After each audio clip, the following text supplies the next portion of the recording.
सागर, खाना बाहर से क्यों ऑर्डर किया? मैं तुमसे कुछ पूछ रही हूँ। You have to tell me. तुम मुझे बता देते, मैं घर में बना देती खाना। अरे कुछ बोलते क्यों नहीं हो? तुमसे बोलकर मैं अपनी और इंसल्ट नहीं कराना चाहता था, इसलिए नहीं बोला।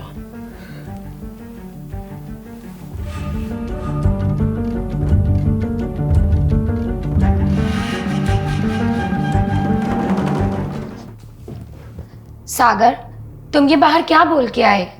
मुझे कुछ समझ नहीं आया।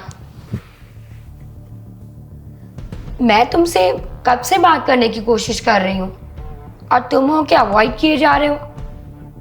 अगर हम दोनों के बीच कोई प्रॉब्लम है तो बैठ के बात कर सकते हैं, सॉर्ट आउट कर सकते हैं, बट ऐसे अवॉइड तो मत करो मुझे प्लीज।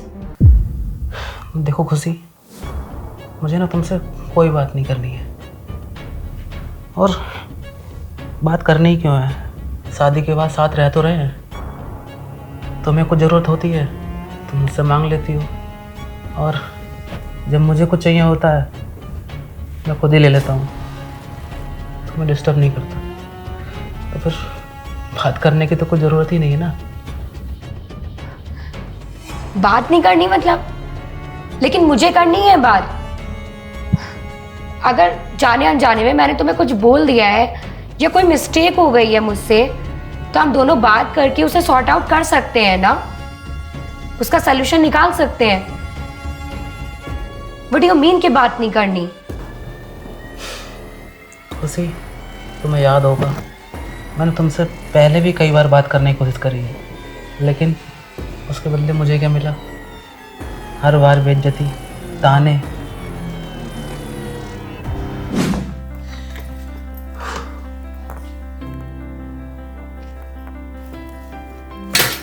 खुशी सुनो, खुशी। क्या है यार, क्यों डिस्टर्ब किए जा रहे हो? तुम्हें दिखाई नहीं दे रहा मैं पैसे गिन रही हूँ? मुझे दिख रहा है तुम पैसे गिन रही हो, लेकिन मैं अभी भी बाहर से आया हूँ। कम से कम मुझे एक गिलास पानी ला दो। घर आते ही डिस्टर्ब करना स्टार्ट कर दिया। तुम खुद क्यों नहीं लेते पानी जाके? एटलीस्ट ऑफिस से आ रहे हो, कोई एहसान कर रहे हो मुझ पे? यार इसमें एहसान वाली कौन सी बात हो गई? मैं तुम्हारा पति हूँ, तुम मेरी पत्नी हो। मैं अभी भी बाहर से हार थक कर आया हूँ। कम से कम मुझसे इतना तो पूछ सकती हो कि मैं कैसा हूँ, मेरा दिन कैसा गुजरा। बस तुम तुमसे चढ़ने लगी। कम ऑन यार, अब प्लीज अपनी ये स्पीच स्टार्ट नहीं करो कि क्या करना चाहिए और क्या नहीं करना चाहिए, what to do and what not to do. Idiot, office जाके एहसान नहीं कर रहे तुम मुझ पे। तुम ये मुझसे कैसे बात कर रही हो? अरे मैं तुम्हारा पति हूँ यार, तुम इस तरह से मुझसे बात नहीं कर सकती। I know you are my husband, तो क्या करूं? तुम्हारी आरती करूं?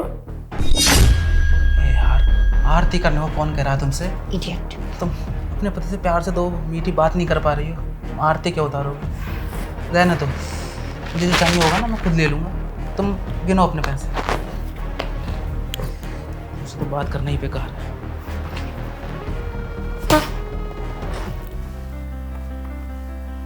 खुशी, क्या खुशी खुशी लगा रखा है? तुम्हें दिख नहीं रहा या मेकअप चल रहा है? आके डिस्टर्ब करने लगे इडियट्स की तरह। हाँ तो मेकअप चल रहा है तो क्या हुआ? पर मैं तुम्हारा पति हूँ, ऑफिस से हारा थका आया हूँ, खाने के लिए पूछने आया था मैं तुमसे, और तुमने मुझे थप्पड़ मार दिया। तो क्या करूं मैं? थके हुए आए हो तो ऑफिस से क्या आ गया, एहसान हो गया। एटलीस्ट खुद जाके तुम खाना नहीं निकाल सकते किचन में? ठीक है मैं तो ले लूँगा, लेकिन तुम्हारा क्या काम है? हाँ, मुझे एज ए वाइफ थोड़ी ना लेकर आए हो, एज ए मेड लेकर आए हो अपने घर में। खाना मैं बनाऊं, क्लीनिंग मैं करूं, सर्विंग मैं करूं, तुमसे एक काम नहीं होता। तो यार तुम थोड़ा खाना निकाल के दे दोगे तो इसमें क्या हो जाएगा? तुम जाके खुद नहीं सर्विंग कर सकते? ऑल टाइम डिस्टर्बेंस, बदतमीज आदमी। तो खुशी अब तुम ही बताओ, इतनी बेइज्जती के बाद, इतने तानों के बाद मैं तुमसे बात कैसे करूं? और अब ना मैंने ये तय किया है कि मैं तुमसे कुछ बात ही नहीं करूंगा। और वैसे भी तुम्हारी नज़र में तो पति पत्नी का रिश्ता सिर्फ साथ रहने को कहते हैं ना, तो ऐसे ही साथ रहते हैं। तो पता है खुशी, एक आदमी चाहता क्या है? बस इतना ही कि जब वो बाहर से हार थक कर घर में आए तो उसे सुकून से 2 पल बैठ के अपने पार्टनर से बात करने का मौका मिले। और मेरे साथ तो जब जब मैंने तुमसे बात करने की कोशिश करी, तुमने तो मुझे बस जलील ही करा, सुनाया ही मुझे। तुमने मुझे कभी समझा ही नहीं और ना समझने की कोशिश करी। तुम बस लगी रही अपने काम में और मुझे इग्नोर करती रही। और इस सब के बाद भी ये तो मेरी शराफत है कि मैं तुम्हें डिवोर्स नहीं दे रहा हूँ, वरना कोई मेरी जगह और होता ना तो इतनी बेइज्जती सहन नहीं कर पाता। वो तो मैं तुमसे प्यार करता हूँ इसलिए तुम्हें बर्दाश्त करा, और तुम मुझे झुकाती ही चली गई। और झुकाना छोड़ो, तुमने तो मुझ पर हाथ तक उठा दिया। जब एक पत्नी अपने पति पे हाथ उठा दे तो उसके बाद उस रिश्ते में कुछ बचता ही नहीं है। खुशी, शादी सिर्फ इसलिए नहीं की जाती कि 2 लोग एक छत के नीचे रहें। शादी का मतलब होता है कि इस भाग दौड़ वाली ज़िंदगी से जो हम लोग फेस करते हैं, एक दूसरे को संभाल सकें, एक दूसरे से बात कर सकें, एक दूसरे की रेस्पेक्ट करें, और जो बातें हम लोगों से नहीं कह पाते वो अपने पार्टनर से कह सकें।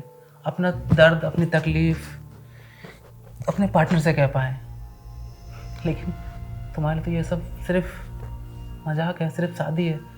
तुमने तो कभी इस रिश्ते को वैल्यू ही नहीं दी।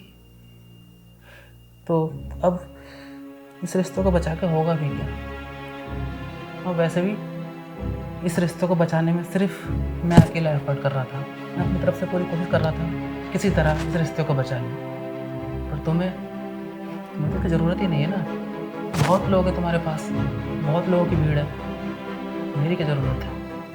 नहीं सागर, ऐसी बात नहीं है। I am really sorry, it's my blender mistake. मुझसे गलती हो गई।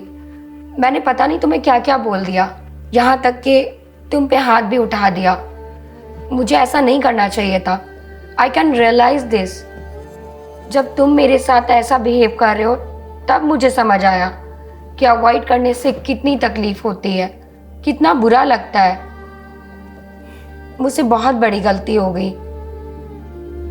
मैं तुम्हें टाइम ही नहीं दे पाई, ना ही तुम्हारे खाने का ख्याल रखा, ना ऑफिस से आने के बाद ये पूछा कि तुम कैसे हो, किसी प्रॉब्लम में तो नहीं हो। एटलीस्ट पता नहीं ऐसे कैसे हो गया, but I am really sorry. ना तुम्हें बस यही रियलाइज़ कराना चाहता था कि तुम समझो मेरे फीलिंग्स को, मेरे इमोशंस को समझो, इसलिए मैंने ये सब करा। चलो खैर, अब जब तुम्हें सब समझ आ ही गया है तो हम इस रिश्ते को एक मौका और दे सकते हैं। हाँ सागर, अब मैं समझ गई हूँ। अब ऐसी गलती कभी नहीं होगी। अब हम दोनों बहुत प्यार से रहेंगे एक दूसरे के साथ और एक दूसरे की केयर करेंगे। और मैं तुम्हारे लिए खाना बनाती हूँ घर पर। ये बाहर का खाना मत खाना। मैं तुम्हारे लिए कढ़ाई पनीर बनाकर लाती हूँ। ओके?